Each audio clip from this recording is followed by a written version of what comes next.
Hey, good morning, everyone. Welcome to Radio 5G. This is Michael Henry Dunn with my co-host, Nancy Hopkins. Good morning, Nancy. How's it going? Doing fine, Michael. Thank you. And yourself?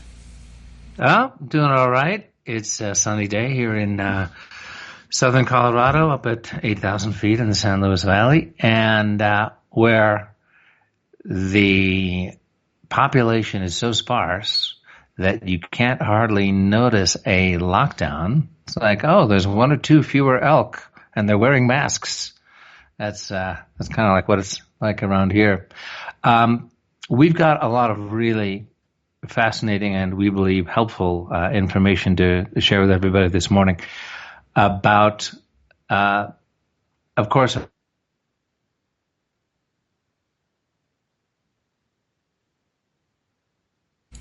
Michael? abashedly refer. Yeah. Okay. All right, you're back. Little connection glitch there. Yeah. This being Radio 5G, avowedly dedicated to waking everybody up to the extremely harmful effects on human health and the biosphere of the fifth generation telecom rollout. We unabashedly refer to 5G, but censorship is getting to a point between Google and YouTube and Facebook, etc., where even talking about the infection can get you dinged or marked as violating community standards, much less to talk about the connection between the two, between the infection and the reality of microwave, millimeter microwave. About that, well, that's a sure ding. But we're out here sharing it with you as best we can. So, Nancy, we've got some powerful information that you've brought to the table this morning. Do you want to talk a little bit about it before we share the BARRIE TROWER material? Well, I was just looking up the YouTube.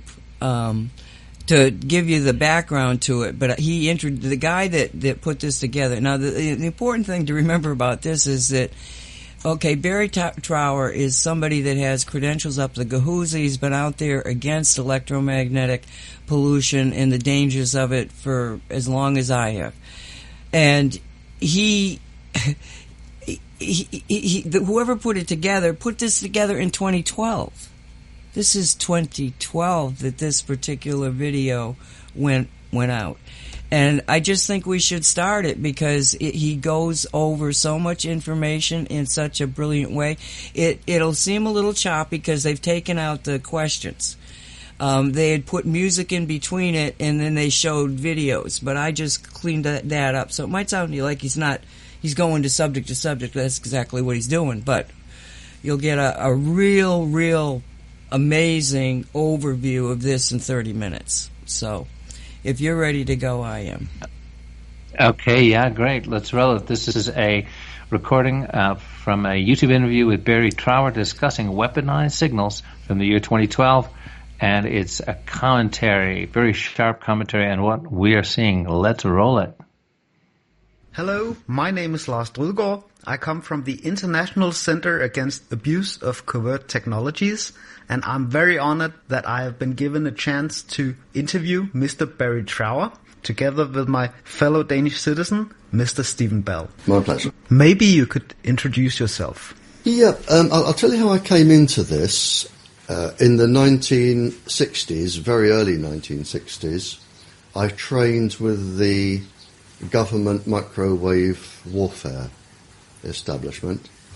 I looked at all aspects of microwave warfare, and when I finished my time in the military, because I had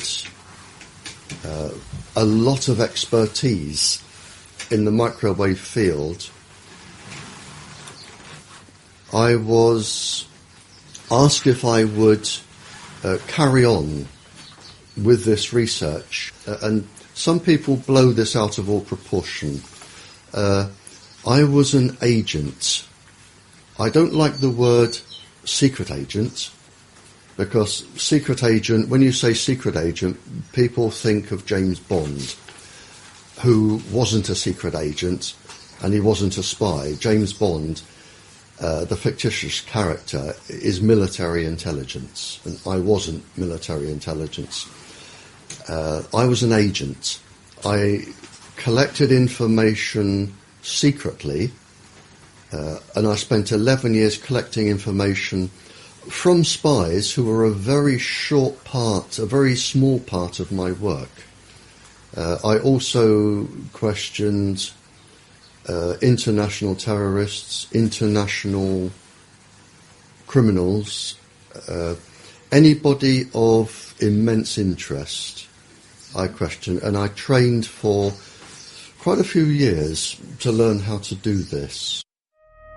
They found that there was an unusual number of breast cancers, childhood leukemias, other cancers, and they couldn't work out why.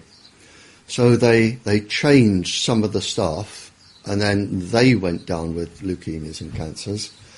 And again they changed the staff, and then they looked into this and found they were being microwaved. And this is where the United States became a little bit naughty. They decided to keep this quiet.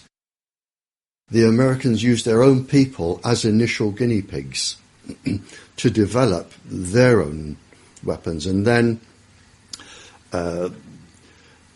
when it was discovered what was going on, initially there was a denial that you always get. Then there was a cover-up report, and finally a very renowned professor, I think he has about 18 professorships, John Goldsmith, he wrote the definitive proper report and found that low-level microwaves were causing an enormous amount of cancers and leukemias and ill effects.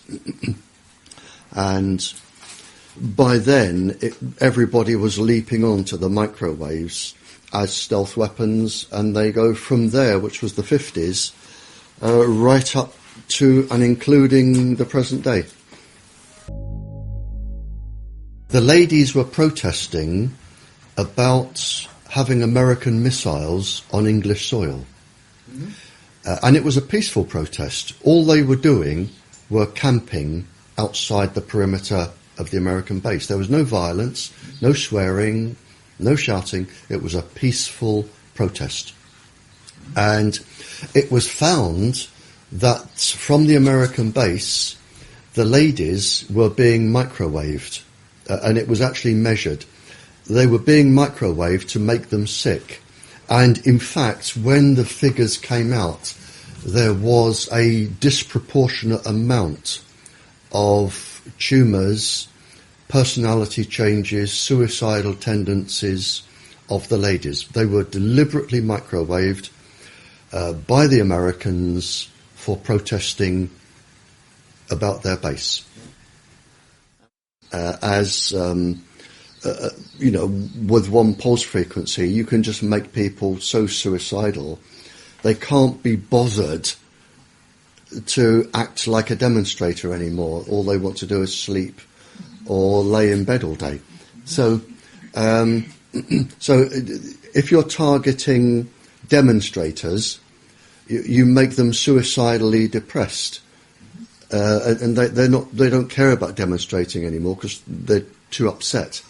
Whereas if you want to cause a specific psychiatric illness, you would have an infrared device that followed the person, and you would link it to a pencil-thin microwave source, so the microwave beam would always target a specific gland or a specific part of the brain or an eye or a heart. So you would have them being targeted. They can cause insanity, and it was an experiment. One of the experiments was to take an ordinary sane person, cause insanity and have a psychiatrist who was unknown to everybody diagnose schizophrenia or paranoia or a psychiatric illness. That was a successful outcome.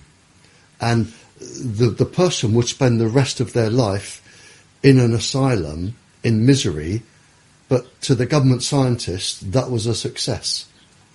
Well, it's a guinea pig locked up. Oh, yeah. I mean, humans, the difference between humans are like guinea pigs. If they want to experiment on you, by the thousands, they will. And you can be driven to insanity and death, and you just become a tick in a box without any so much as a feeling. Yeah, and this is what they do, and this is why they are above the law. It wasn't until around the 70s that this became secret. For some reason, it was talked about openly. You know, if I'm talking to a spy and I want to find out where the spy was trained, how the spy was recruited, over the 5-year period of training and everything that went on, it's going to take years and years and years. But if you want to talk about microwaves and chips and microwave weapons, they'll just talk about it over a biscuit and a cup of tea. It wasn't secret.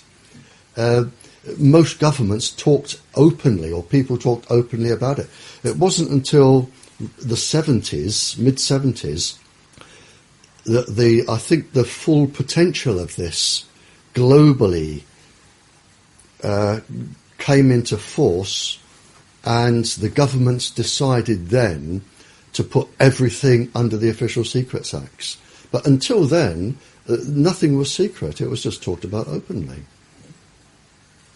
That's actually very interesting. Yeah, I mean, it just wasn't... People didn't know about it. It wasn't general knowledge. You wouldn't meet somebody in the supermarket and say, have you got a chip in?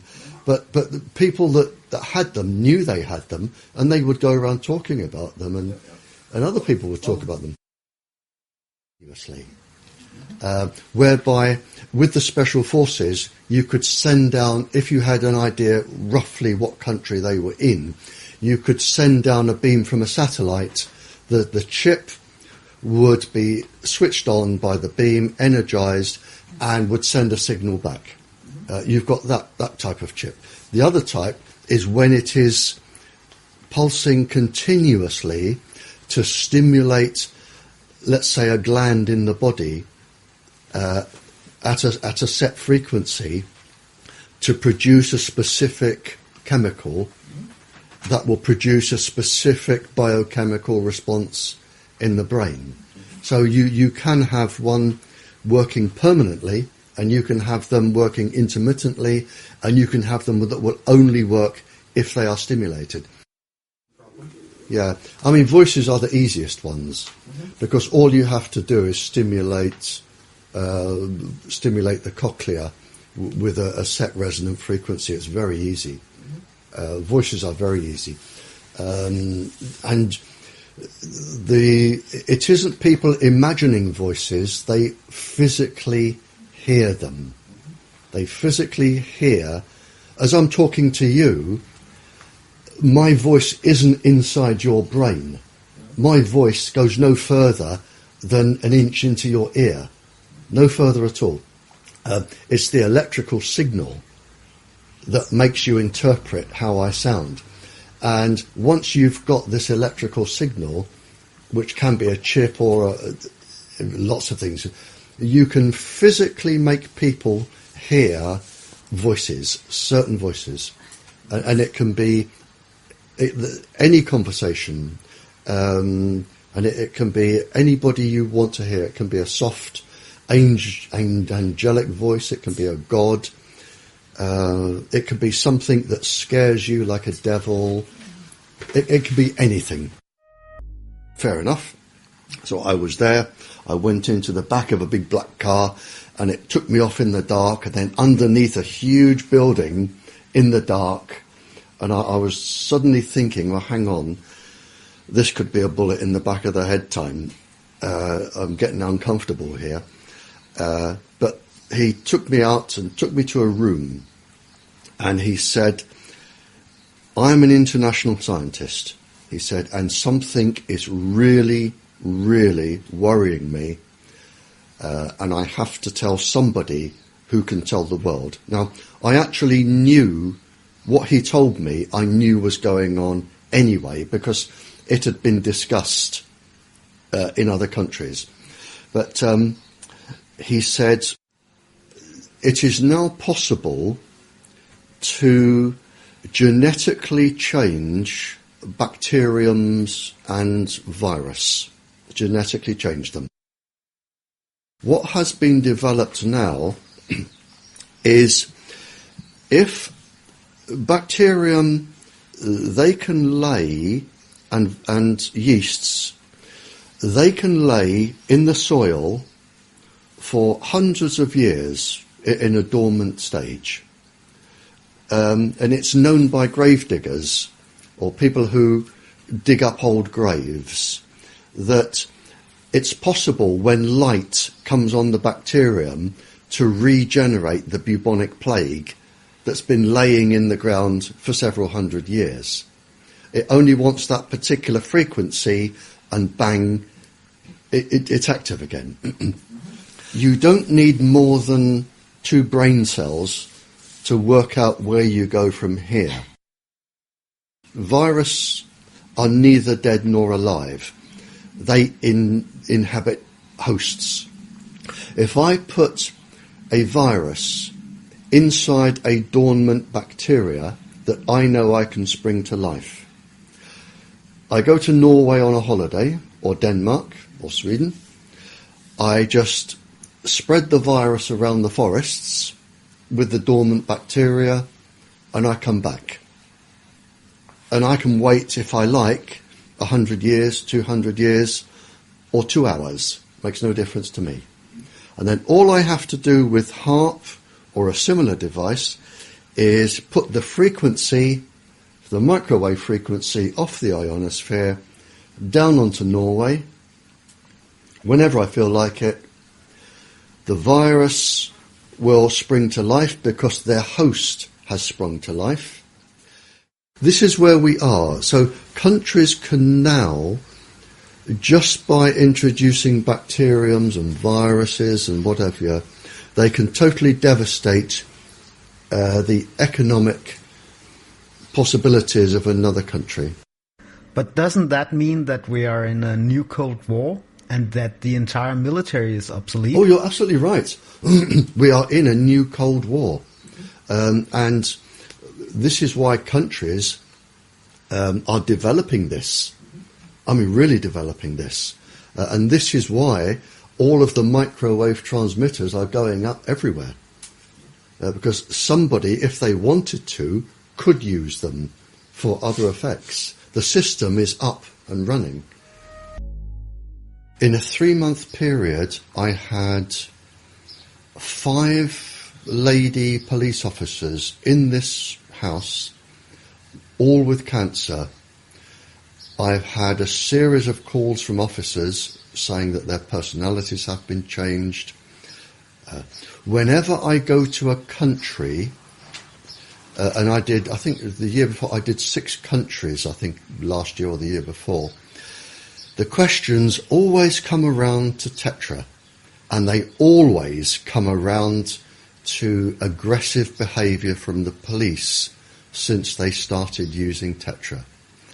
And I have the government documents that say this can cause neurological damage, this can cause cancer, this can cause aggressive behaviour and personality changes. This was at the beginning of the experiment, and the experiment with TETRA is not due to finish until 2018. So it's an experimental system.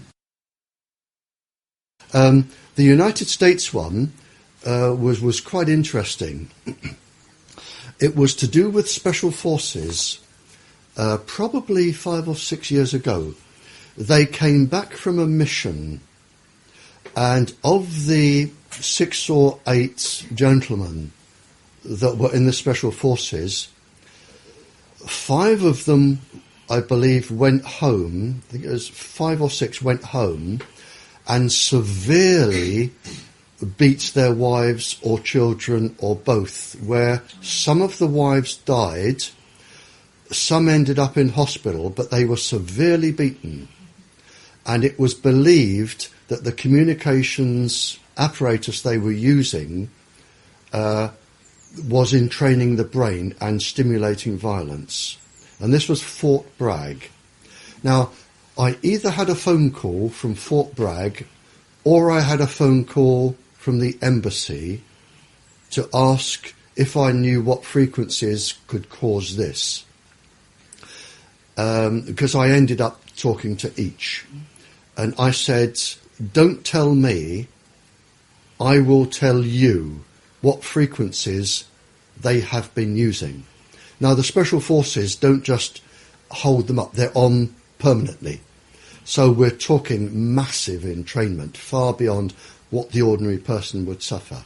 But it induced such a level of entrainment and violence.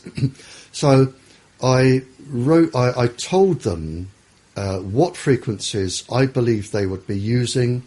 I sent them documentary evidence, and the whole thing was hushed over, and it was on the news, but then they obviously, I would imagine, changed the frequency.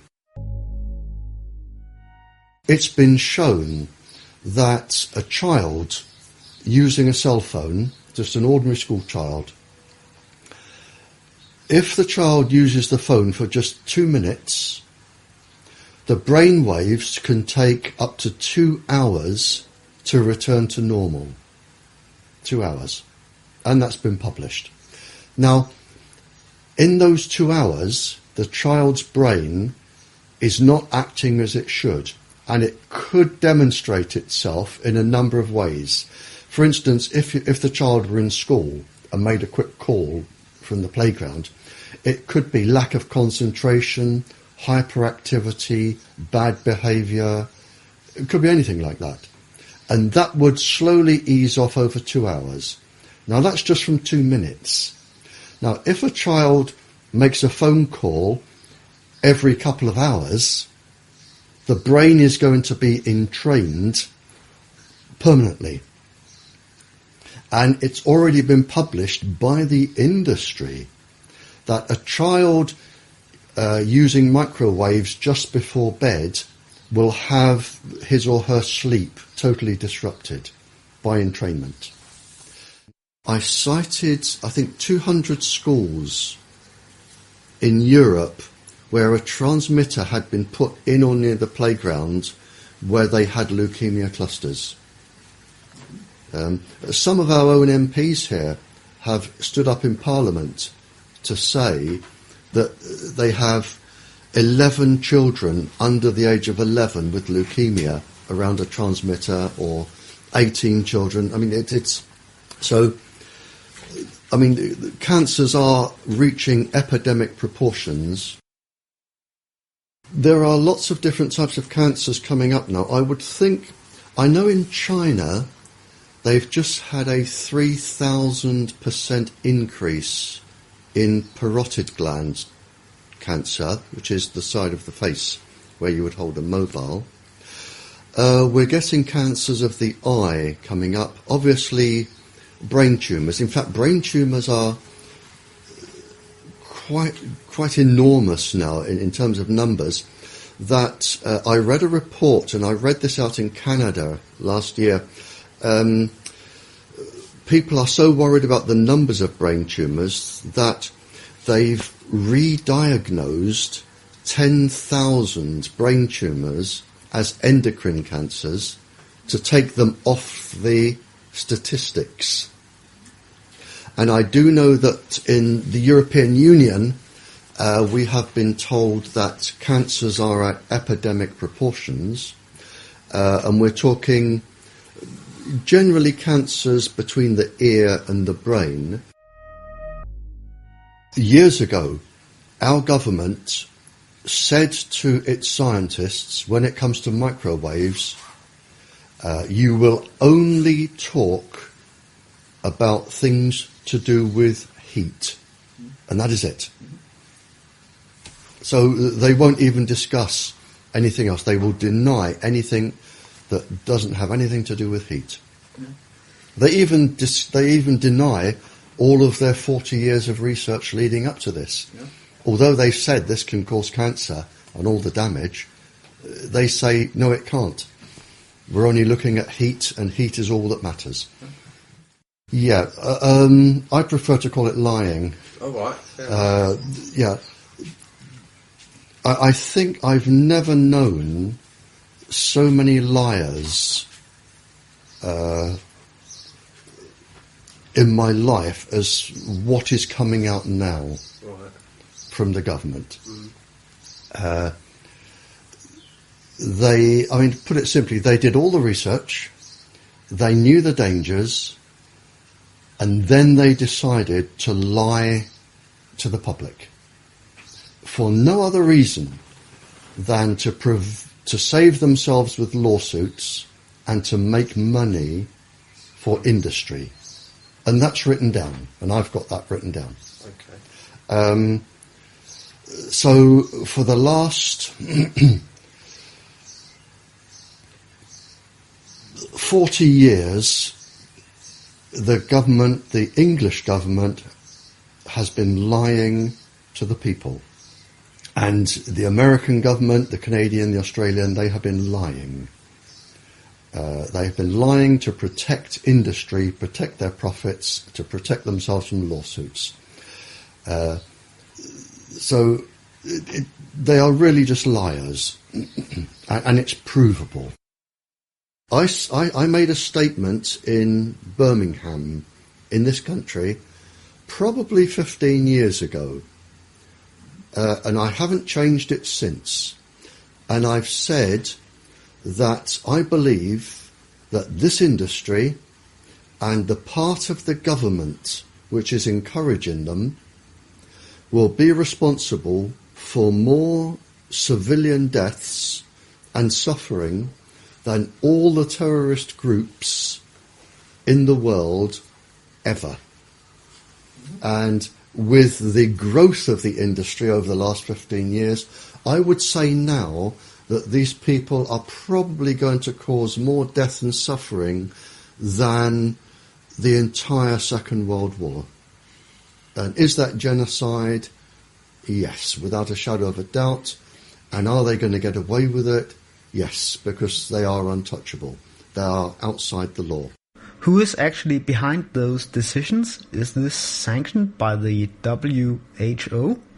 Sanctioned by the World Health Organization, without a shadow of a doubt. It is the same people.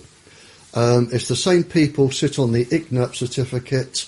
They sit on our government's Health Protection Agency, sit on the World Health Organization. It's the same people. It's the same people. There's probably no more than 20 of them. But they are going to, in my opinion, commit the worst genocide this planet has ever known. Not just people, but animals, plants. They are probably going to cause more destruction than a global war. And in several hundred years' time, people will look back, whoever survives, and look at what we try to do to stop them. Operation Paperclip. At the end of the war, the scientists were pardoned, most of them. They were pardoned for all of the people they had killed, experimented on. They were given new identities, mostly in the United States. They were given new identities, lived an ordinary civilian life, very well paid, and they went to work in laboratories for the American government. And they handed over all of their research, and this is where it came from. And this was the basis of all of this, Operation Paperclip. If they could catch somebody and keep their name secret, that was Operation Paperclip and they took them back. They took them back and they kept them. They used all of their resources, and there was a lot of scientists. They used all of their resources, and that was the basis of the mind control, the drugs, and everything else. I do know one experiment, just to give you some examples. I know that they found that with one of the subheadings was the microwaves on pregnant women, and they found that they could cause a 57.7 increase in miscarriages in pregnant women, which is just one experiment, So what you're actually doing is killing 57% of all the children. Again, mixing microwaves or electromagnetic waves with LSD, lysergic acid, on 4-year-olds. They just experimented on people, causing any amount of suffering to the point of death.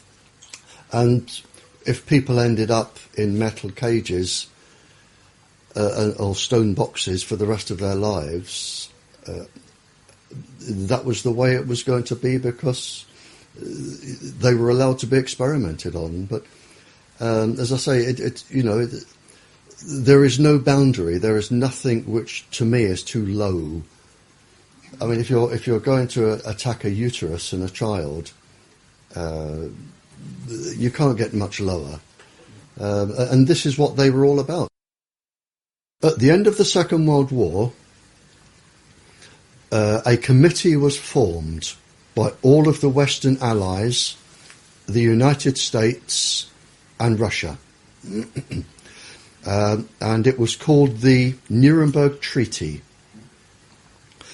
And the Nuremberg Treaty was agreed by all the countries from the end of the Second World War.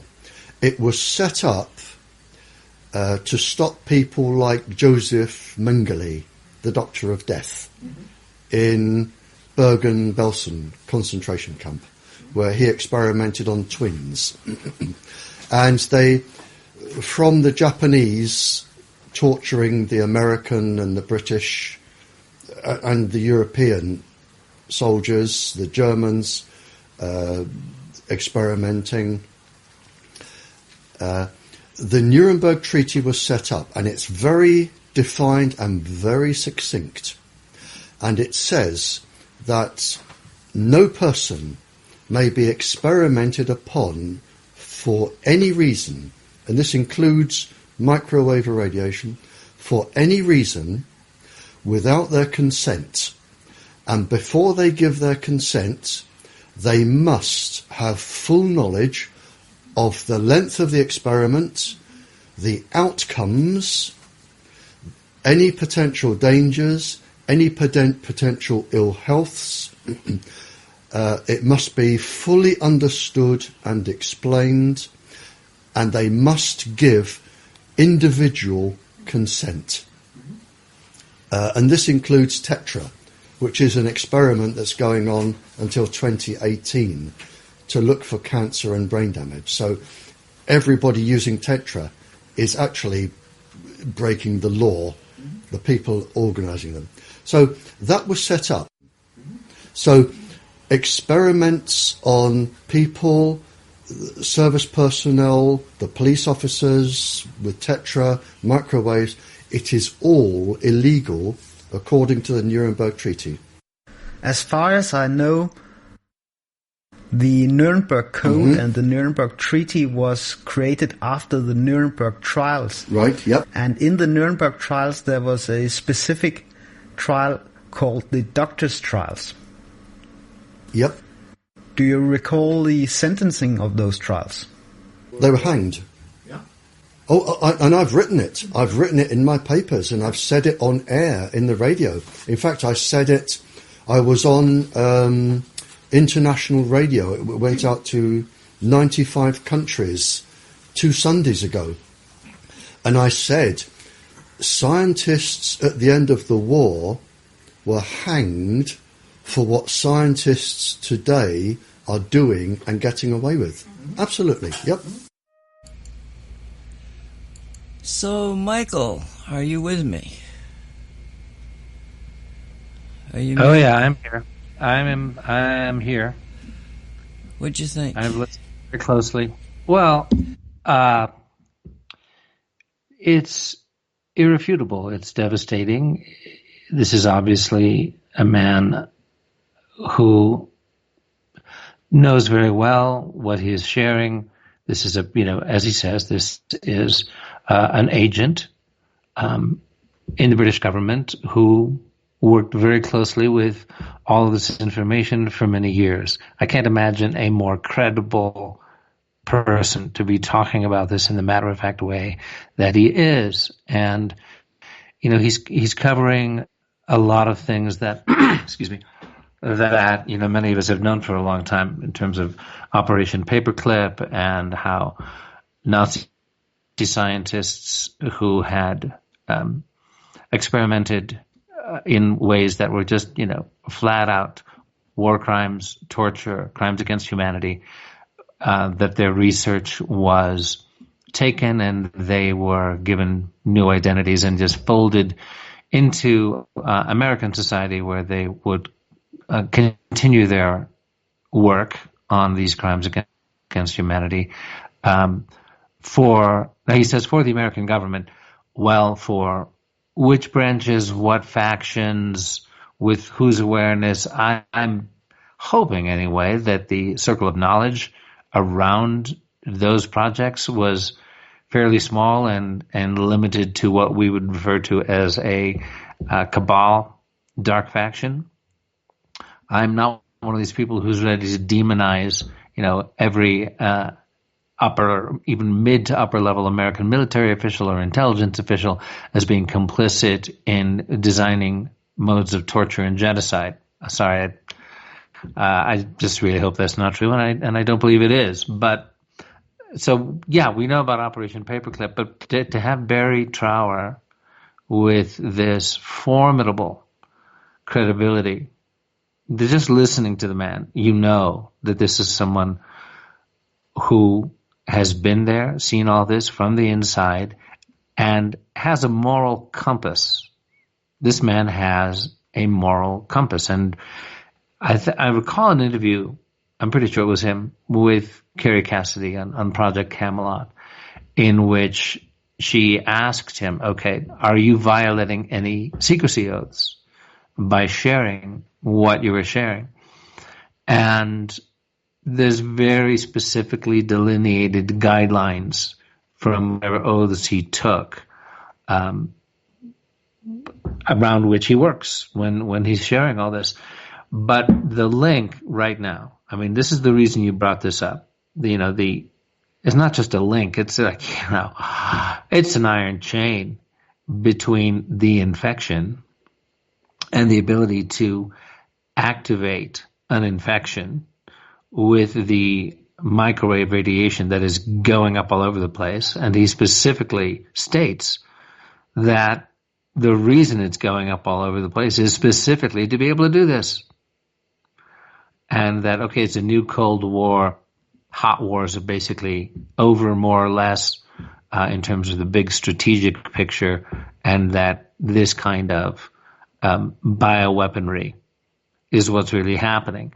Now, the question that rises for me, and I'd like us to talk about this, it's very easy to think of what we call the cabal as being a, monolithic top-down Luciferian Illuminati structure of overlords who control the whole world. Well, that is not the reality. There's factions within factions, and Russia's got its agenda, China's got its agenda, the central banking families in the West have their agenda, and yeah, there's overlords above those overlords who are pulling other strings.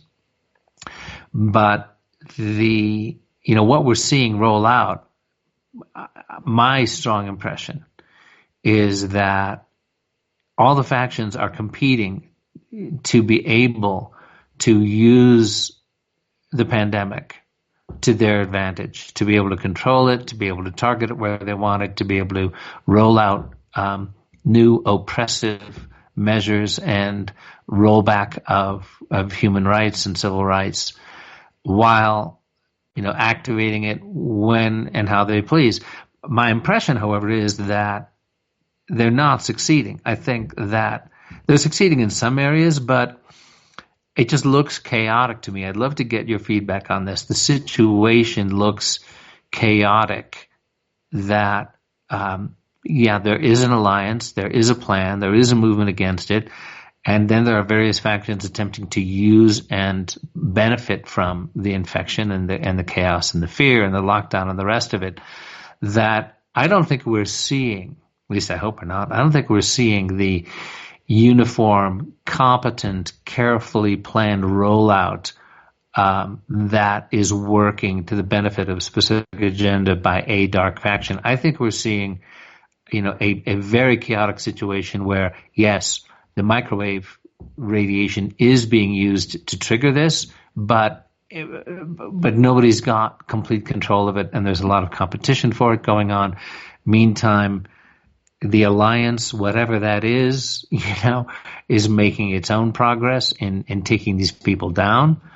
I have a very difficult time giving credence to, what David Wilcock is going public with. I've got a friend with experience in military intelligence, and you with your considerable experience, Nancy, it's like, do you go on the internet like David is doing and saying, okay, everybody, so there's going to be 3 days of darkness, and they're going to shut down the internet, and it's going to be between, Good Friday and Easter. Like, chances are, if there is such an operation, military intelligence, starting with Sun Tzu and the Art of War, says you don't telegraph to your enemy what you're going to do to them when. You get your enemy to believe you're going to be somewhere that you won't be, doing something that you won't be doing, while suddenly they get bit in the butt by surprise at an unexpected place and time. So, I'm pretty skeptical about, the public version of the alliance and the plan that's got everybody, signing on to David's ascension course. So I don't know. Those are my first impressions. What do you make of that? Well, let me address your statements there, because I actually, as a military intelligence officer, asked the same question. When I realized, and it's only been recently that I can see that there's absolute proof, absolute, undeniable proof that the Q posts are a puzzle, and that the puzzle was designed to become observable and viewable and put together in a future environment. This environment. Absolutely brilliant. Absolutely brilliant. So at that point, I'm really, as an intelligence officer, saying, why are you, doing exactly what you said? Telling the enemy exactly what you're going to do. Why are you doing this? And so then I had to look at it from the standpoint of, well, what exactly have they told us? They have told us enough information for people like myself and millions of other people to understand the depth of the enemy and their depravity and their inhumanity is beyond belief. It opened us up to these things because he kept pointing to different, and he is really a group, but they kept pointing to different posts that would all of a sudden open you up to a new, oh my God, that's true too, So they were training the people. And they also were getting them excited about potentiality of change. Stand strong. I mean, somebody said, how could this possibly be a cult? That we don't know who the leader is. He keeps saying to us, do your own research. And we really don't get anything of a philosophy. It's information. So how can this be a cult? And it wasn't. It was designed to create an environment that would accept a reality that they knew they needed to put into manifestation. Because when you stand back as now a metaphysician and you look at the situation, it's very, very obvious as a metaphysician. Somebody that I just put up a post this week about how George Patton and all the people that thought they had won World War II at the end of the World War realized that they didn't. They'd been fighting the German people. That was not the enemy. So I think many of us came right back to continue the war, because the last thing George said before he died is, "I will remember." And, here I come along, and it's like, the guy's like, my best friend keeps reminding me of stuff I don't want to even know. And so you have a metaphysical battle going on that is very, very much dependent on who's got the vast majority of energy in play, and that energy is thought energy from people that can perceive and believe in a reality where we can beat these bastards. I mean, Barry himself is like, no, they're not going to get prosecuted. They're too big. No, they are not. And that's what Q told us. That's what Q taught us. Okay, so from the other side, is it, okay, I was in the military, also dealt with psychological warfare, and how do you get the minds of your enemy's people on your side. And one of the strangest things you would think is to drop leaflets in an area you're about to attack. I mean, you're telling the enemy, here, I'm going to attack here. Well, the enemy knows basically where you're going to go, because everybody knows that studies war, will get the high ground. Get this and get that. So you know where the targets are. So you're not really giving any information away. Maybe exactly which target you're going to, or in many cases we would drop leaflets on all of them. But it was to get the people aware that we're not trying to hurt you. Please get out of our way. Get out of our way. To try to win over the people. So the fact that they're giving out as much information that could be used by the enemy, I don't think so. Because if you look at what Q has been focused on, what the entire operation has been focused on, it is focused on the concept of, we're going to do this legally, we're going to arrest all these people. Now, in all the time that I've spent talking about this, I never mentioned underground tunneling systems. I never talked about the dumps.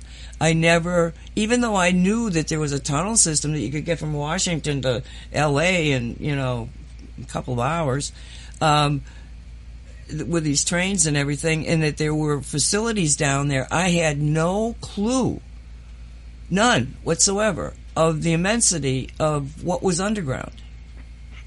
And never once did it get brought up anywhere that I've ever seen or heard. Okay? Well, that's what they were keeping secret. That was the attack point. They kept everybody out here looking over here. Their art of deception is amazing. So everybody's thinking, we're going to go through this legally, and we're going to arrest them, we're going to put them in Guantanamo Bay, and look at the prison ships, and nobody was paying attention, except when they had the California fires that were so bizarre. You've got, it was like fires are starting in certain areas. And I remember at the time, the spider instinct started coming out. And I'm looking at this map, and it's showing the fires, and then it's telling, basically what's in this area. And I'm going like, this is tactical operation. Somebody's having a war. And they're using directed energy weapons to start fires. Okay, I knew it. And then in 2018, the China Lake had an earthquake, but the seismographic reading said this was a nuke, not an earthquake. And then I start hearing stories of that they went after the children, and I heard initially that it was like, 3,500. Well, it turns out it was 35,000 children that they supposedly got out of that one particular area. And so then now there's a guy out there. His name is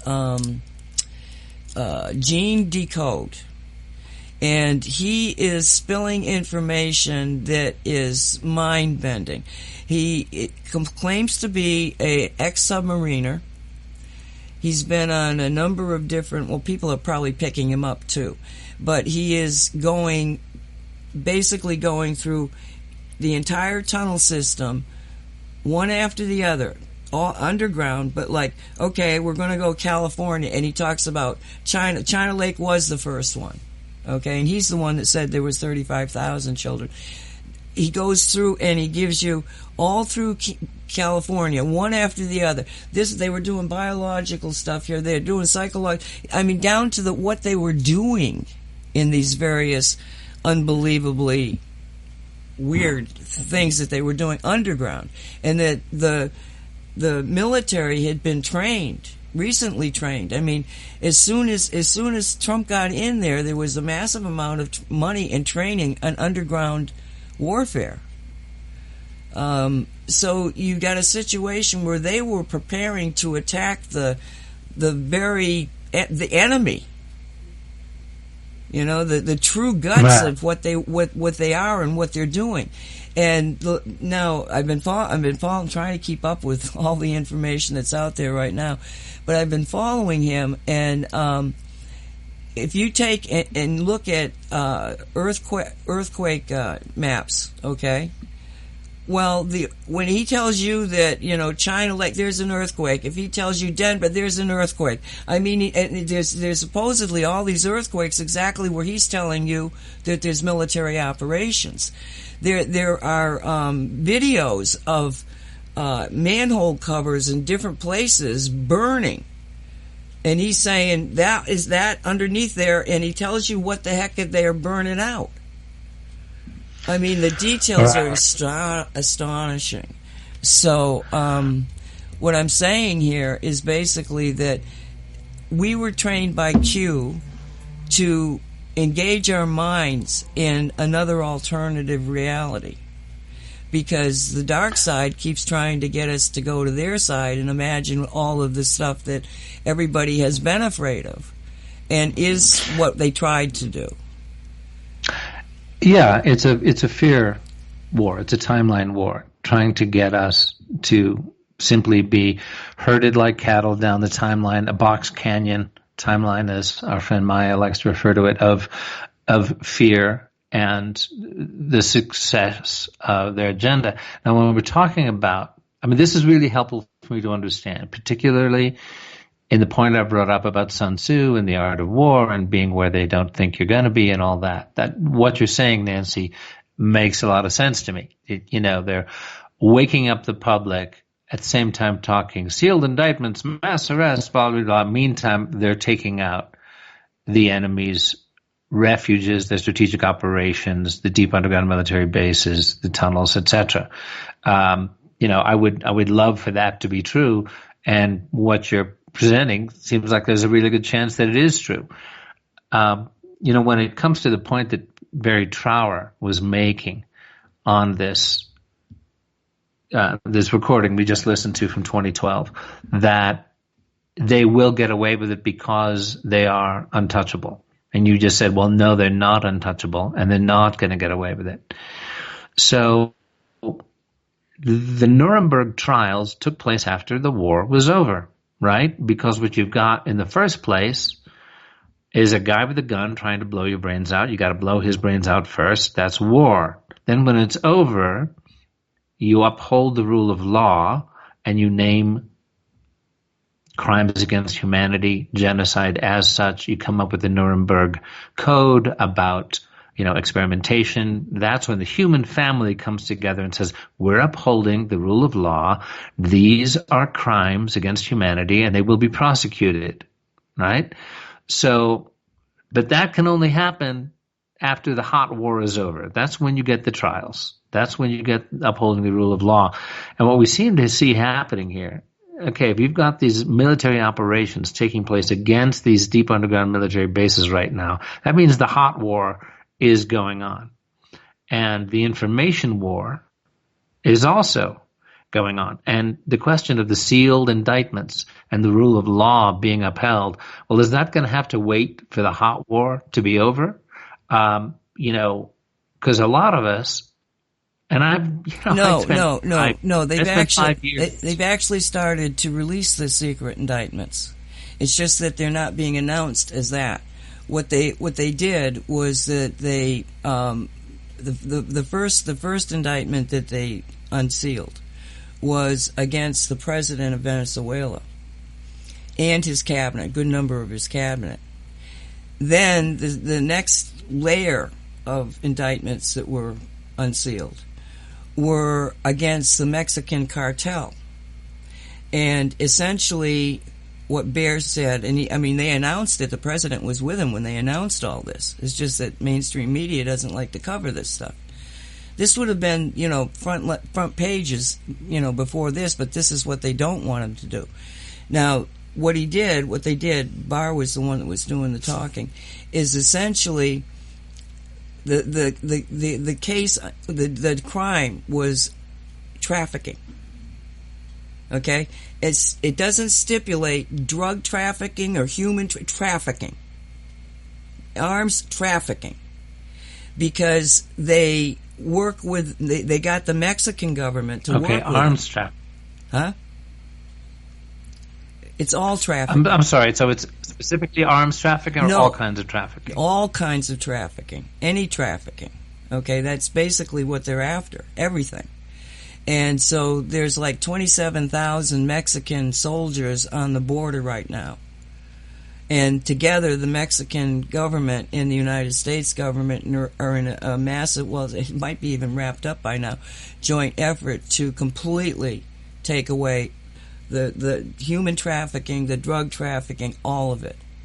So, but it was done by law. And so these things have begun to be unsealed. And what they're going after is the stuff that everybody can say, oh yeah, we want that gone. It's going to get much more personal as they get deeper into it.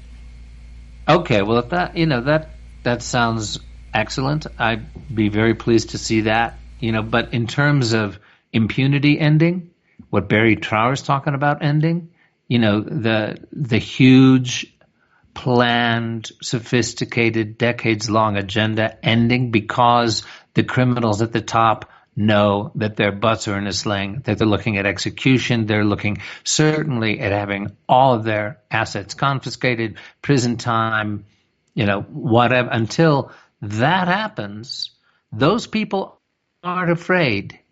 If those people aren't afraid of punishment, impunity continues. And, so maybe it's about, rolling from the top up, or you stop the trafficking first. But until we see some of these kingpins publicly indicted in handcuffs before a court of law, such that the fear of God goes into all these people, and that the rest of the world can see that the rule of law is being upheld with legitimacy, with jurisdiction, with due process, then, it doesn't end. It only ends then. And I spent 5 years of my life working on a movement to create a new enforceable international court of human rights for the people that wasn't controlled by the powers that be. So while I'm not an international human rights lawyer, I was the spokesman for this movement. And, we went pretty deeply into the mechanics and the research of how to have jurisdiction in the eyes of the world, how to use fast-track enforcement, an existing fast-track enforcement of a judgment, how to put the fear of God into these people that they stop a minute before they commit these horrible crimes. So, we're at the top of the hour. I'd love to go into that a little bit and in the next hour and hear about what you see going forward beyond this Venezuela and Mexico operation, which certainly sounds like a promising start. Anyway, we're here on Radio 5G, folks, and we're going to hear some inspiring music, right, Nancy? For a 4-minute break? This is Barbara Menezes, and it's the coronavirus support music, and it's an energy that is just really nice. So here it is, 4 minutes. Okay. 7, 9,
4, 6,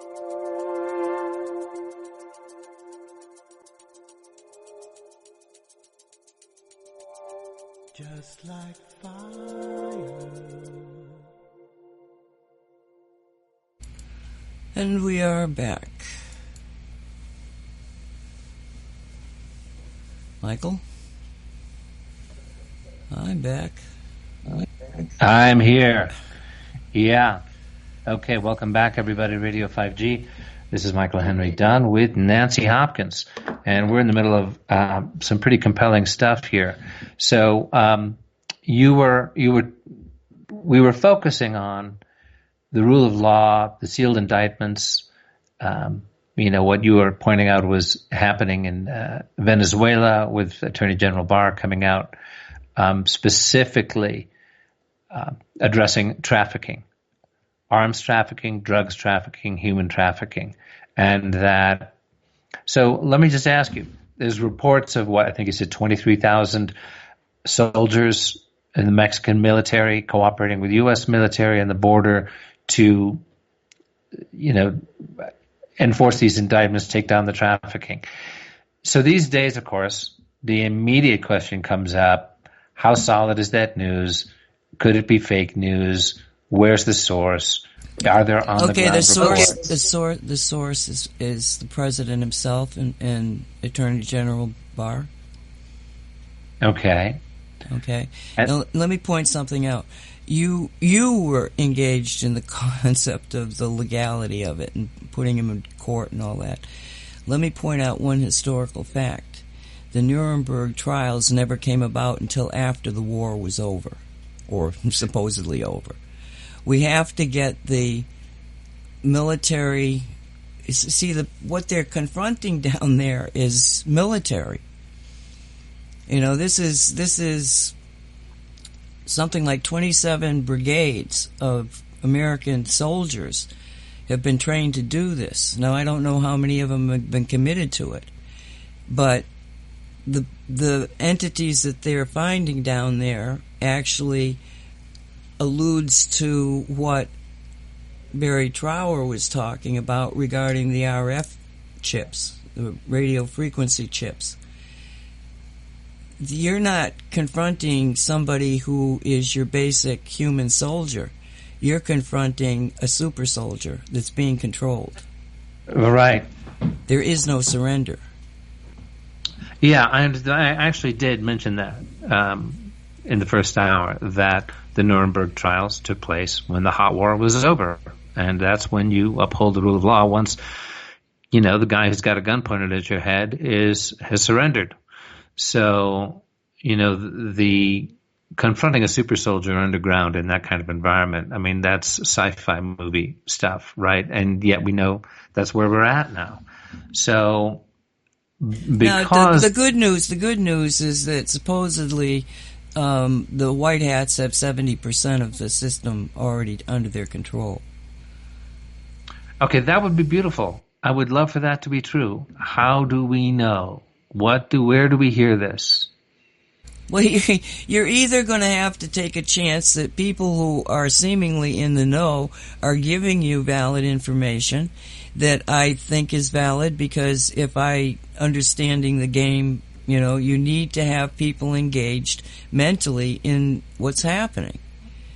And, so you put out there and I mean, if I consider myself a metaphysician, then I have to assume that what I know, they know, because they're metaphysicians. And Right. I know that you have to engage human thought into an outcome of any given reality. And so by the White Hats giving us as much information through people that are, okay, this guy that I'm talking about, Gene Decoder, he is telling all of this or much of this information on a Christian network, a Christian show. Mm-hmm. All right? You hardly ever find, like Q himself, God bless. All the time, God, spirituality is interwoven into the Q posts. It's the same thing with the people that are out there that I find are the most truthful and probably giving me accurate information that I check in every other way I can. And those people all have this spiritual warrior thing happening. Yeah. You know what I'm saying? Well, So that and another thing I want to point out here. Barrie, I don't think Barrie. Okay, first off, he started out 10 years before I did, and he's talking from what he knew at that time in 2012. He had no indication that what we were going to get after 2012, which was people being able to organize. And I've talked about this before on other shows, to be able to organize but to also turn the technology against the dark side. Because within the technological industry, the spy industry, you got good people. And those good people finally got together, but they got together and they are the good people that run the spy networks. So all of a sudden, the white hats now had access to virtually any information that they wanted. So what you first do is you go and you look and see how the organization is. Then you go in and you say, okay, where are the pivotal people? And so they went in and they either turned or got rid of the people that were pivotal for a takeover on all aspects. We're thinking big, from the banking to the industries. Okay, big. Then you using the same, all this amazing intelligence being gathered by everybody every time they get near anything. Okay? Well, all that information now was dedicated to finding out where are the patriots, where are the good people, and the people that are good, patriotic people in a position of power within a structure. And they went to those people and they said, look, things suck. You want to help us out? And so you have a massive infiltration throughout the reason that you're seeing and testing to the breakdown in the organization is the fact that it's infiltrated. Yeah, the white hats have infiltrated everything. Now, I can continue and explain to you why we're seeing this thing happen, this virus thing happen. It's because the white hats are giving them enough rope to hang themselves. Right. They know what was happening. The fact that it's not more deadly is because there was a switch. Instead of having the stuff that it was COVID-17, it was made in 2017. They took 2019, which was much weaker. It wasn't designed to do what this other one was, and inadvertently they put the weaker one out, which is why it's not getting the amount of deaths associated with it. The 5G, all of that is very, very true. But Q has said more than once, you have to have the proof. You have to have them show themselves, because it'd be one thing to stop it in China and say, oh yeah, they were going to do this. Oh yeah, right, sure. They were going to shut down the world. No, oh yeah, right. Who'd have believed it? They had to let it play out. And massively trying to control, what could happen. But, right. So it's very much a strategic and psychological game, and everybody's playing for the minds of humanity. The reason that all of this happened was too many people were waking up too fast. They couldn't even get they rushed 5G. And then we were still waking up and stopping 5G. So then they had to get something that would get us off of the streets and under their control. And that's why they did the big, let's have a pandemic and scare the crap out of Right. And instead, now you've got, people in the UK pulling down 5G towers because they know about the connection to the infection. And now you've got actual, newspaper, mainstream news stories having to cover the fact that sufficient numbers of people in the UK believe there's a link between the virus and 5G, that they're tearing down 5G towers. All those poor, benighted conspiracy theorists. Yeah, well, it's kind of difficult to get everybody to buy that line anymore. Well, actually, because you said that, we could be taken down off of YouTube. YouTube has said that. Anybody that says anything about these, it went out that, we're going to take you down if you talk about these towers. Okay, well, gosh, all we're doing is reporting that mainstream news was talking about it. I know, so does that kind of get us there? I don't know, but we got to take a chance. We got to get the information out. Germany's in the streets right now. Somebody just sent me a 3-minute video of German citizens in the streets, saying we're not going to stay home anymore. This is bullshit. in the streets. I mean, this whole area was completely filled with people. There was thousands of people there. So it's falling apart very quickly. It's come to shove. I mean, I'm here with you on Radio 5G, where obviously we're Radio 5G. I mean, Beware 5G is our YouTube channel. We couldn't be more obvious. We've got a website. Check it out, folks. 5G-know.com. That shares, a lot of information. So, we can't pretend to be some innocuous little geopolitics channel. We're Radio 5G.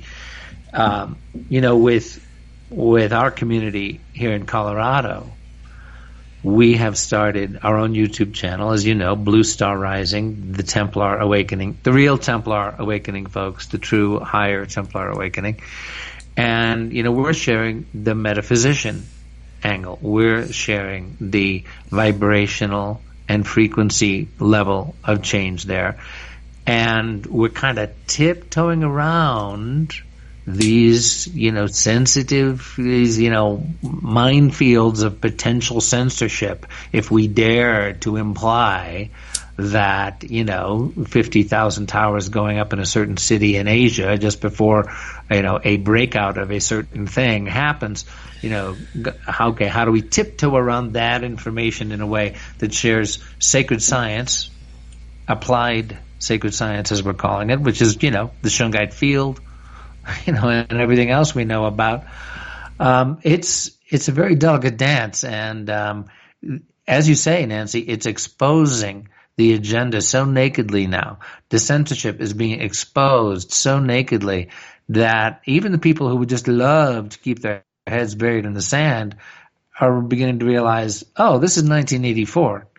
This is, I can no longer just completely ignore and rule out the things that are, why is this information being so, vigorously suppressed now? By whom, with what agenda, what vested interests, what are they protecting? And, well, maybe I ought to read that article after all. Maybe I ought to take 10 minutes and see that YouTube after all and see if it just makes sense. See if I don't have to accept that it's true, but is it sufficiently compelling to be worthy of investigation? Okay, I've got another. It's a 9-minute tape, and I think it's important that we get it on.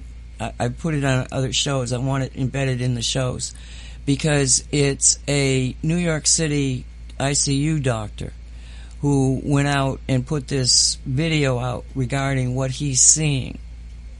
Okay, now we just listened to Barrie talking about, that you can do all of this. You can make these weird kind of changes that are where they start up is the 5G in this case, okay? And this doctor is seeing his patients. He's seeing them dying. He's looking at them. And he has some other observations that I think everybody should know. So it's 9 minutes, okay? Okay, let's roll.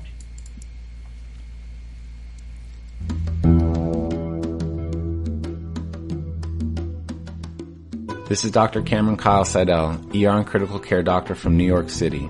9 days ago, I opened an intensive care unit to care for the sickest COVID-positive patients in this city. In these 9 days, I have seen things I have never seen before. In treating these patients, I have witnessed medical phenomenon that just don't make sense in the context of treating a disease that is supposed to be a viral pneumonia. 9 days ago, I presumed I was opening an intensive care unit to treat patients with a virus causing a pneumonia that was ravaging lungs across the world, starting out as something mild, a cough, a sore throat, and progressively increasing in severity until ultimately ending in something called acute respiratory distress syndrome, or ARDS. This is the paradigm that every hospital in the country is working under. This is the disease, ARDS, that every hospital is preparing to treat. And this is the disease, ARDS, for which in the next 2 to 6 weeks, 100,000 Americans might be put on a ventilator. And yet, everything I've seen in the last 9 days, all the things that just don't make sense, the patients I'm seeing in front of me, the lungs I'm trying to improve, have led me to believe that COVID-19 is not this disease, and that we are operating under a medical paradigm that is untrue.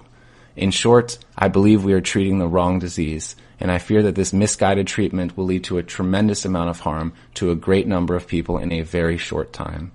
As New York City appears to be about 10 days ahead of the country, I feel compelled to get this information out. COVID-19 lung disease, as far as I can see, is not a pneumonia and should not be treated as one.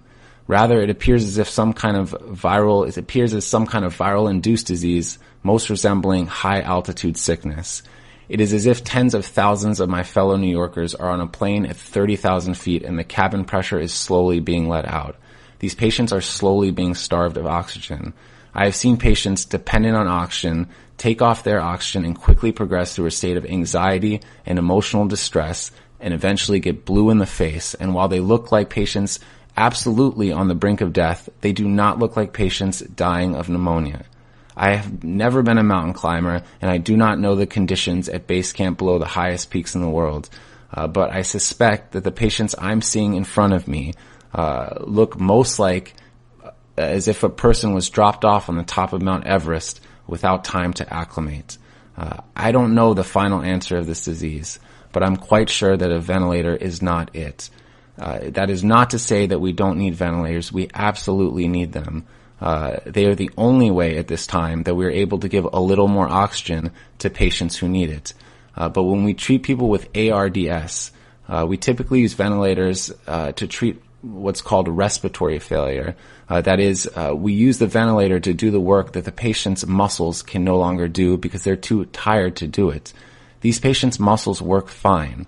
I fear that if we are using a false paradigm to treat a new disease, that the method that we program the ventilator, one based on a notion of respiratory failure as opposed to oxygen failure, that this method, and there are a great many number of methods we can use with the ventilator, but this method being widely adopted at this very moment in every hospital in the country, which aims to increase pressure on the lungs in order to open them up, is actually doing more harm than good.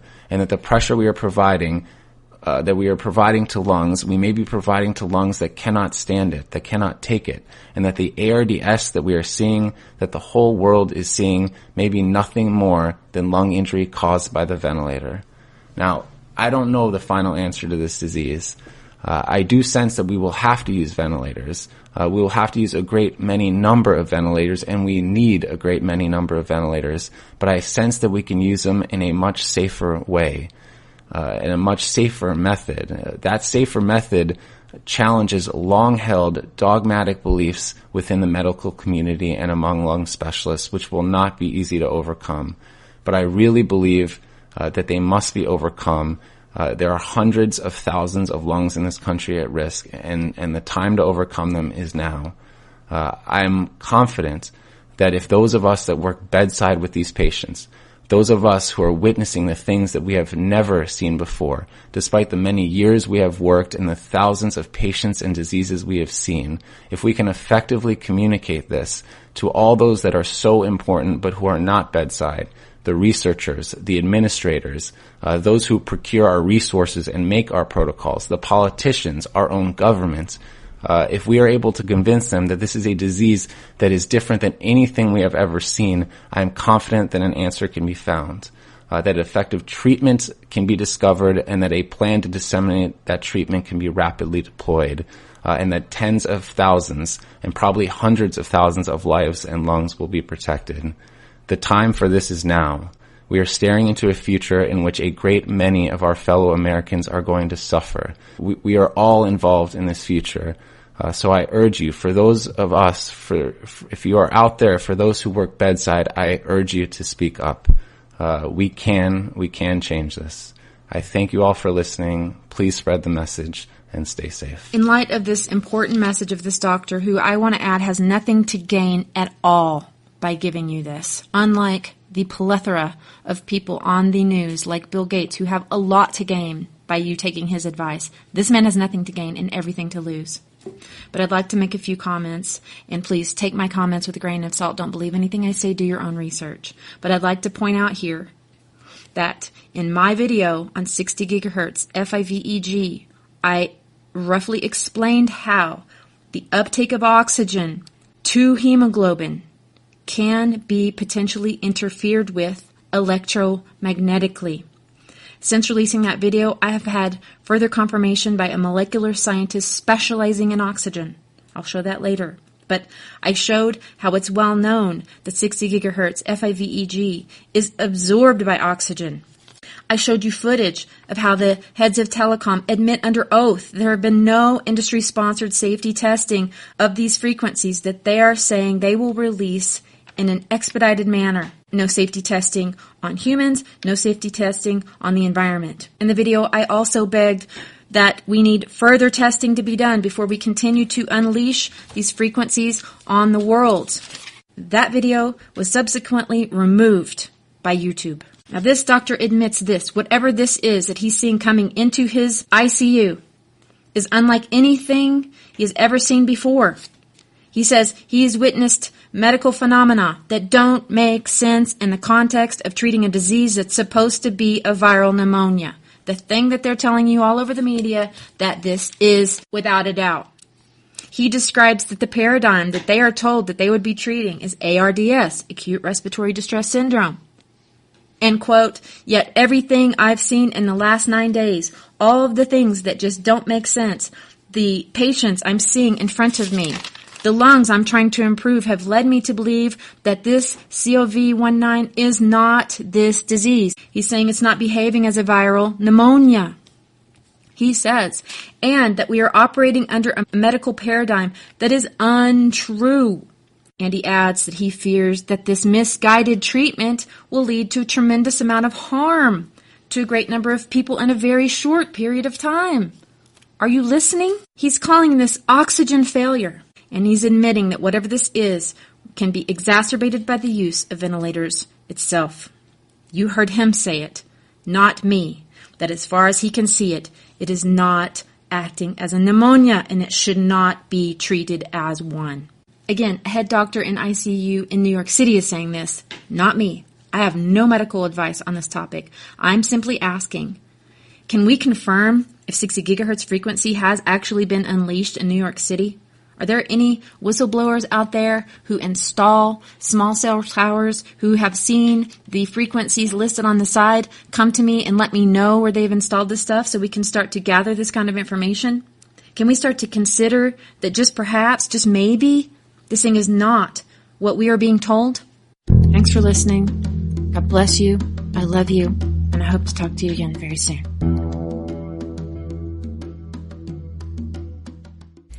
Okay, that woman is Dana Ashley, and she has done some amazing work out there.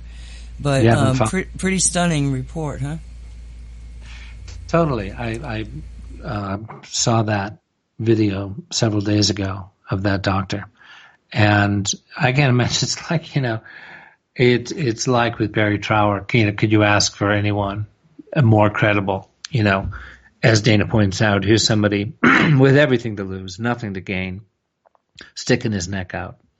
What agenda can you frame this guy for trying to further? Now, he's just trying to save lives, and he's on the front line, and he's saying what we're being told this is not what it is. And it's something like he's never seen before. This is where, I look at the curve of awakening and the curve of oppression, and just think, all right, we are in the middle of an unfolding here that is just going to be so crucial in determining which timeline we all go down. And I think, to see somebody like Dana Ashley, this smart, dedicated, articulate, balanced young woman out of Southern California, just popping up and deciding, hey, I'm going to share this information. I'm going to go walk through, ICU units and emergency rooms that are supposedly, devastated and crowded with dying people, and lo and behold, they're deserted. Just somebody like that as an example of what's happening makes me very hopeful. The fact that we're still on the air. Okay, Cosmic Reality Radio ain't going down anytime soon, but we have reason to be very cautious and concerned about YouTube. And, once this show goes onto YouTube, how much more aggressive is the censorship going to get as the veil is torn off all this stuff? Because it is being torn off, and it's going to be more torn off as more medical personnel see, hey, excuse me, this ain't ARDS. And as the correlation begins to be made between areas where towers have gone up and areas where these symptoms are being seen. So maybe this is a time to go to the Rappaport report, Johns, and read that, because we just got a report from somebody who's on the ground. Let's go to his report, because he gives the overview of let's just look at this in historical time frame. Yeah. Okay. So this is from John Rappaport. This was from January 22nd of this year. And it's from his website, nomorefakenews.com. You could Google it under, is the new, quote, deadly China virus, quote, a covert operation. So John Rappaport, for those of you who may not know who he is, he's the author of Matrix Revealed, Exit from the Matrix, Power Outside the Matrix. He's a candidate for U.S. Congress in the 29th District of California, nominated for a Pulitzer. He's worked as an investigative reporter for 30 years, writing articles on politics, medicine, and health for CBS Health Watch, LA Weekly, Spin Magazine, other newspapers and magazines in the U.S. and Europe. So, an on the front lines investigative journalist. So here we go. New virus in China. So this is, his first paragraph here is all in caps, right? So it's kind of like ironic commentary that he opens with. New virus in China. Watch out. Spreading. Animals to humans. Pandemic coming up. Obey medical authorities. All hands on deck. Centered in Wuhan, city of 11 million. Will they quarantine and shut down Hong Kong? Travelers with the virus getting through to Europe and America? What's the name of the virus? 2019 nCoV or nCoV 2019 what? Thank God the Chinese are under a tight dictatorship so they can crack down and quarantine anybody on a whim. If your body temperature is elevated on a test, they stop you? Wow, we may need that in the USA as long as they don't stop me. Impeachment, forget that. It's all about the virus. Okay, end of all caps.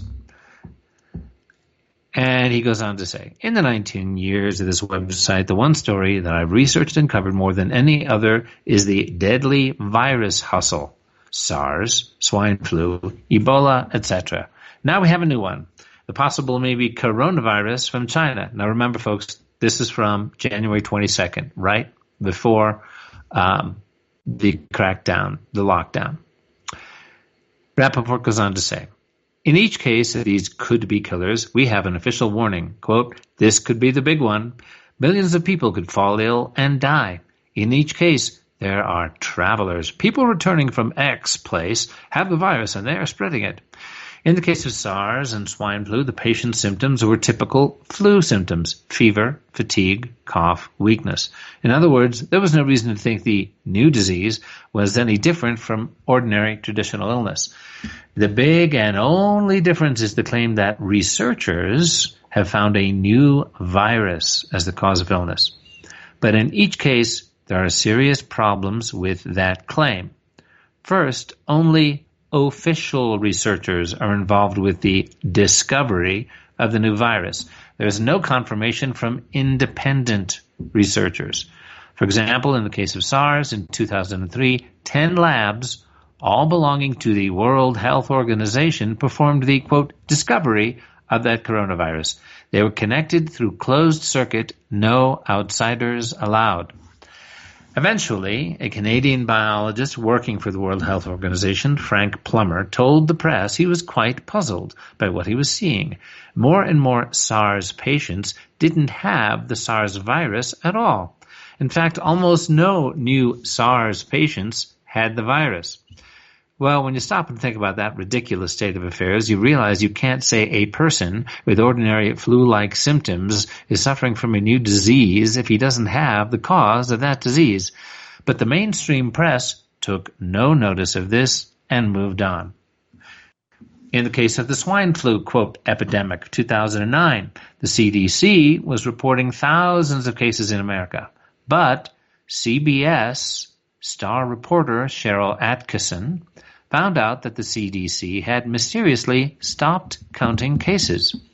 How could this be? She came up with the devastating answer.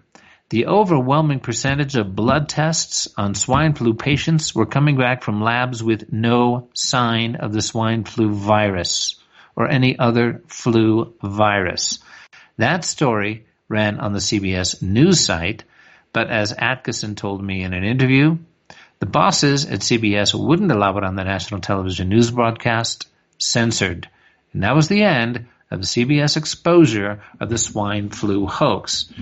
As I reported about 3 weeks after CBS shut down the story, WebMD ran a piece in which the CDC estimated there were 22 million cases of swine flu in the U.S. If your head is spinning, it should be.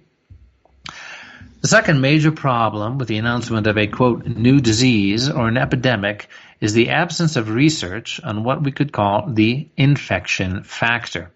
Let me explain. To even begin to say a particular germ is causing a particular disease, you have to prove the germ is present in a patient's body in great numbers. A few little viral particles floating around here and there are irrelevant. You need millions. So, if an ignorant doctor or a researcher states, well, this patient has the coronavirus, so he has the disease, he's falling far short of proving anything useful. Where are the tests proving the patient has millions of the virus in his body? Nowhere. The third major problem with the announcement of a, quote, new disease or an epidemic is the test factor. What test is being run on a patient to prove he has the new virus in his body? Most of the time, it is an antibody test. Stay with me here. This is important.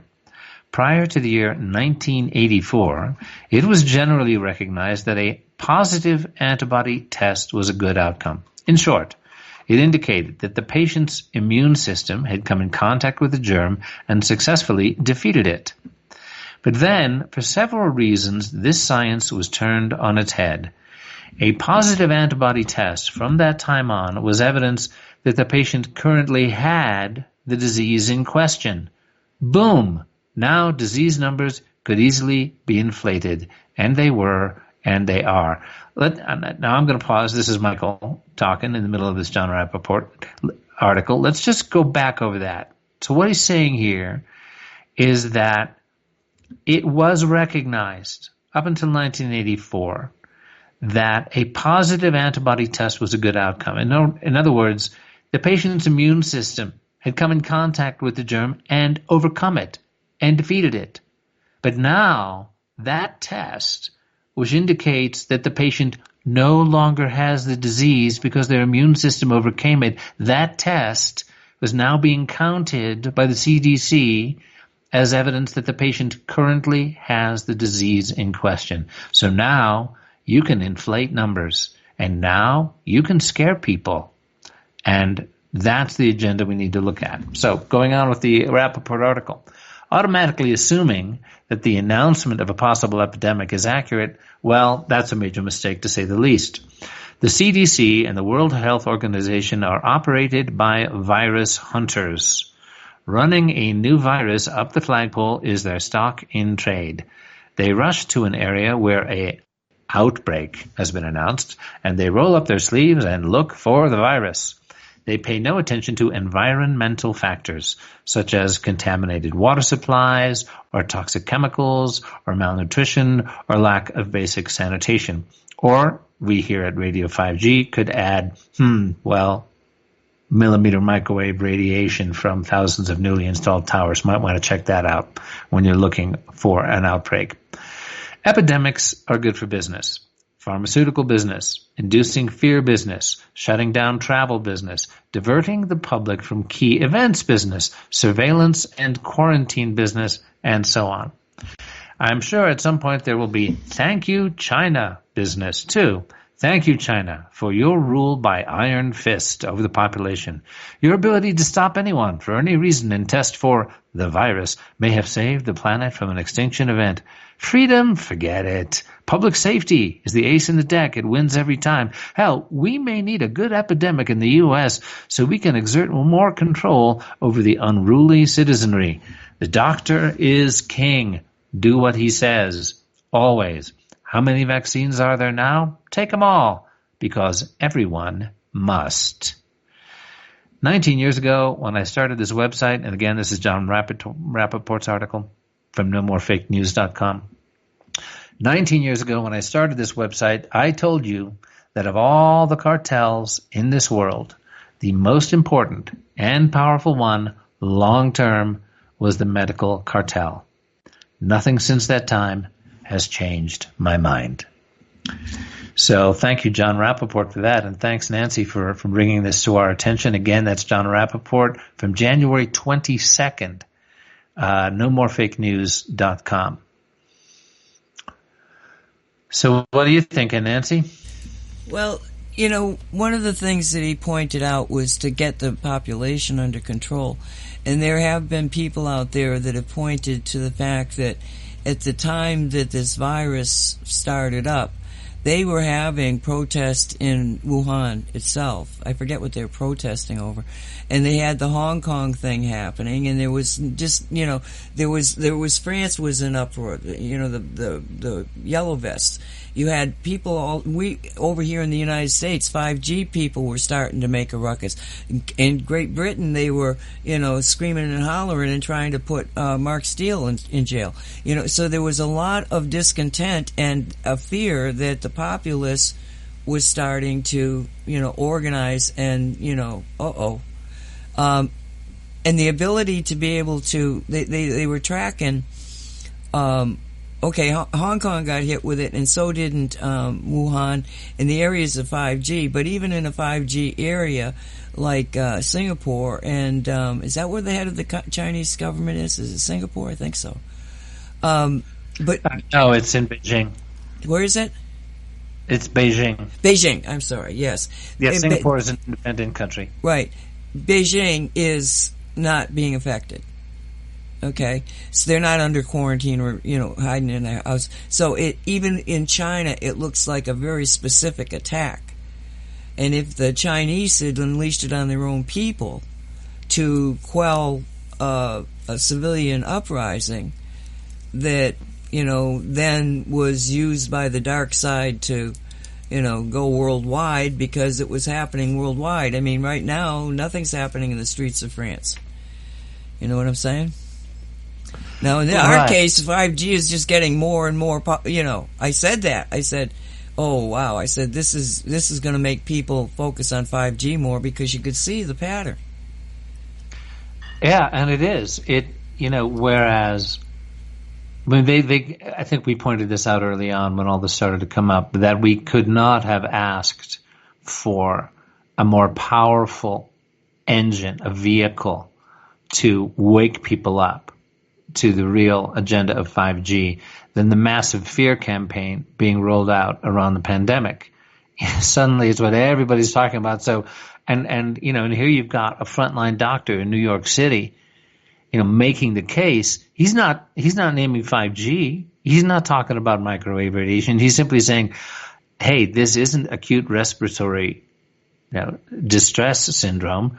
This is sudden oxygen deprivation that is not linked, as far as he can see, to, you know, a pneumonia caused by a virus.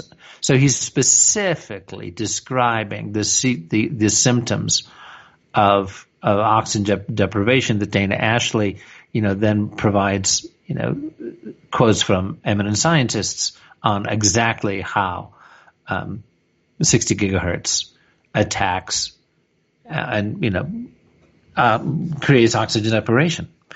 So it, you know, ironically, once again, the clampdown, the crackdown has exacerbated the wake up. And then that's one of the things I love about history, is how many times when tyrants get scared and they decide to crack down, don't they ever learn it backfires and wakes everybody up. I mean, revolution after revolution, they just keep doing it over and over again, from the Boston Massacre to the Easter Rising in Ireland to, Tahrir Square. I mean, they just keep thinking, oh, okay, this is the moment. They're waking up too fast. Let's crack down. Now, yeah, sometimes crackdowns work for a while. Tiananmen Square, 1989. What really happened there? Well, the tanks came in and massacred thousands of peaceful demonstrators. And the regime preserved its authority in the face of the democracy movement. So, however, in the long run, the long run agenda is to implement an electronic grid that dumbs down the people, controls the people, surveils the people, and allows, targeted elimination of problem people, to prevent any true awakening and liberation of humanity. And so push has come to shove, and it's once again they, like you said, Nancy, they rolled out 5G too soon. Then people started to wake up, and however the pandemic actually rolled out, whatever the specific release causative factor. Okay, we need a cover story for all the deaths that are going to happen from the other thing. It's a chaotic situation. I think there's factions fighting factions trying to control this thing. And, go ahead. I mean, okay, so they have it. Okay, and I was actually, I could have said, oh, look at all these stupid people that are going and just putting themselves in their homes. From the standpoint of the patriots, to get the people off of the streets and in safe places and not in malls and churches and schools that the death squads could have started shooting up, bringing the war from underground to the cities, was brilliant. Oh, look they've done this. Okay, well let's just go because we believe that the American people will go and isolate themselves just for the sake of everybody else and themselves. And that's what we did. It wasn't blind, go in. It was not, that wasn't, if they had told us go in there because we're telling you, no, but they put it in a way that we could accept, this is going to save us all if you just do this for this limited amount of time. But what's happened is you got all these people that are sitting there with nothing to do except to start searching the internet and finding people like you and I talking this crazy talk. Right. And there's a massive awakening because they put everybody in their homes with an internet.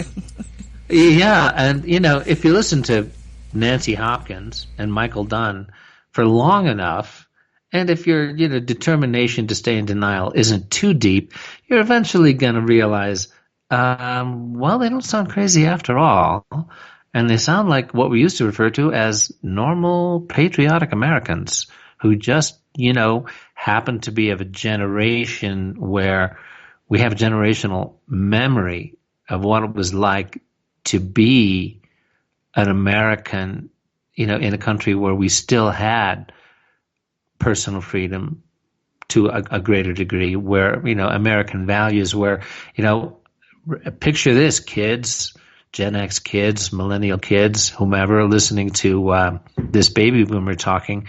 I remember when Sundays were Sundays. You go outside right now. I made the comparison to somebody. Peek out your window in LA. I've got a good friend who lives on Sunset Boulevard, right in Hollywood. And I said, yeah, so skies are clear over LA, Sunset Boulevard. What does it look like? Well, it looks like what any average main street in America used to look like on Sunday morning, because the businesses were closed, because it was the Sabbath day. Remember the Sabbath day to keep it holy. So we didn't, supermarkets weren't open, malls weren't open. There wasn't, it wasn't just another day of business. It was a day to connect with spirit, whatever your religion or faith tradition was, or absence thereof. If you just want to watch football because you don't believe in all that stuff, fine. But, once upon a time, we grew up in an America where you had personal freedom, where you actually studied the history of your country, where the Constitution wasn't being shredded, before our very eyes. So, you listen to folks like Nancy and I, or, any of the, like this amazing young woman, God bless whether she's Gen X or millennial, whatever, Dana Ashley's fantastic example of a spirit and a determination that just makes me really hopeful when I look at young people in this country like her and what is possible. Not only what's possible, what's happening with a wake up, and suddenly everybody is either digging more deeply into denial because it's just getting so difficult to ignore. They have to really bury their heads 6 feet deeper in the sand, or there's other folks who are just saying, well, maybe there's something to this conspiracy theory stuff after all, and maybe I should drop that conspiracy theory concept and call it, reality,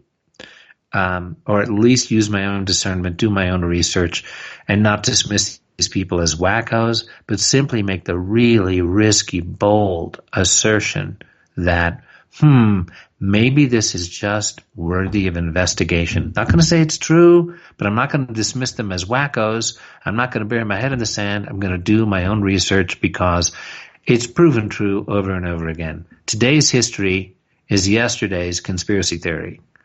Look at it over and over again. Check out Operation Northwoods if you want to talk about false flags. So, it's declassified. It's historically documented, and nobody can ignore anymore that the Joint Chiefs of Staff in 1962 recommended to JFK that American planes attack American citizens under false flag to garner support for an invasion of Cuba. So anyway, we've got about 8 minutes left here. Well, I just want to point out that my first radio show on 5G was back in 2014. I didn't even remember doing it, but I was going through some stuff and wow, 5G back then. There were other people back then. Mark Steele, one of the first people to start talking in terms of 5G as a weapon system. And a lot of people, I had this one guy comment on one of my YouTube, and he said, I followed Nancy for a very long time, but when she started talking about the weaponization of 5G, he thought, okay, that's enough of me. He said, I apologize. Because now all the things that we've been saying that sounded crazy are not as crazy as what people are now confronting. A virus that shut down the entire world. Nothing is moving. Well, there are things moving, but basically shut everybody in the house, and you have a virus that is overriding the hospitals. But you go to the hospitals and there's nobody there. you have a drug that is healing people. Seemingly miraculous. It's a cheap drug, been around for decades, and the pharmaceutical companies are going, oh, no, you don't want that because we can't make any money off of it. We need to vaccinate you. Why do you need to vaccinate? So that, just like TROWER said, to get that RF chip in you so that you're carrying it around. Why do you think that the people that are so crazy about this vaccination, they know that when they give you that vaccination, you're getting a tiny nanotechnology chip in you that allows them to not only track you, but to control you, to send signals into your head that makes it sound like somebody's talking to you. This is all real. It's not sci-fi. Right. Again, I just want to remind people who are listening to this, Barrie Trower was an intelligence agent for the British government. This is, you listen to that interview, this is a solid, sober, mature, experienced veteran of British intelligence who is just sharing with you the point-by-point rolling out of this technology. How psychiatric disorders, suicidal tendencies, schizophrenia can be were induced, how innocent British women protesting peacefully outside an American military base were targeted with microwave radiation to induce cancers and psychiatric disorders in retaliation for their peaceful protest outside a U.S. base. So, and this is a consequence of Operation Paperclip, of, the bringing over of Nazi science, of genocidal Nazi scientists to work for the U.S. government. So, in these last 5 minutes here, I'm just trying to think, okay, because we always try to, we bring it around to hope. We bring it around to what's being done, to what we can do, to what tools we have in our hands. We had Mark Steele last year on this radio station, and you and I would talk, Nancy, before we had Mark come on. We go, wow, Mark is so intense. Mark's information is so bleak. Mark is so, the way, and with his accent and his personality as well, he's going, it's a kill grid. You got to understand, it's a kill grid. And we're going, oh, geez, Mark, I don't know. Do we want to shove that down people's throats? Well, now, lo and behold, if you had said to us, they're going to roll out a pathogen, they're going to do it under a cover to cover up, what's happening with this microwave stuff, and it's going to be under, and I'm rolling my eyes and going, oh, Mark, man, can you tone it down a little bit? How are we going to get people to believe this? If you tell them, oh, the world is going to lock down in a few months, and it's going to be, hundreds of thousands of people dropping like flies, and they're going to have this covered. I just would have rolled my eyes and gone, oh, Mark, come on, man, chill a little bit here. We need to keep our people with us so you don't sound too wacky. Well, lo and behold, here we are, folks, and it's only April, So, where we're going to be by midsummer, I'm hopeful, and I would like to just share with everybody. Nancy and I started up this Radio 5G last year, and one of the things that has me most hopeful is the reality of Shungite and the quantum field and how it works with human intention and the applied sacred sciences that are going on hand in hand with the wake up, with the fact that once again they crack down too clumsily, too fast, and they're just exacerbating the wake up. So I encourage everybody to tune into the Shungite field, Shungite science, and the ways that not only can be protective of your own health, just on an immune system level to keep you healthy, but to work with the quantum field and the intention. And maybe you want to talk a little bit about that, Nancy? I mean, you're the Shungite authority, one of the best in the world on it. Is that something we can touch on here to just roll out with some hopeful information? The Shungite field is in Krylia, Russia, which is in the far western part of Russia. And it is a tool to be used by humanity in that it is teaching us a tremendous amount about energy, about how energy works at distances, how energy is a matter of spin and other fields colliding with one another and what happens. But more importantly, it connects the people that are engaged with Shungite in a quantum way. It's like everybody that says, I'm going to reach out and work with Mother Nature, work with the Shungite, work with the mineral kingdom, work with the plant kingdom and the insect and the ant. I'm going to work with it all because we're all connected energetically. And Shungite is a way of energetically connecting everybody in getting a quantum entanglement.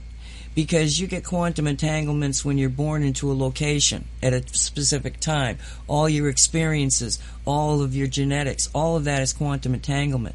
But Shungite is allowing us to have an energetic quantum entanglement simply because we're all working with the same energy. And it's an energy that is very pure and just pretty amazing. So, yeah, look into Shungite if you don't know about it. And we are at the top of the hour, darling. All right. So this has been one of our best, I think, in terms of sharing really important information. So please, folks, if you're hearing this on YouTube, share it around. And because not only is there hope that the light can win, but the light is winning. But it's up to each one of us to grow and share our light. So God bless us all, and see you next week. Thanks for being with us. Thank you for listening. May it be. Let it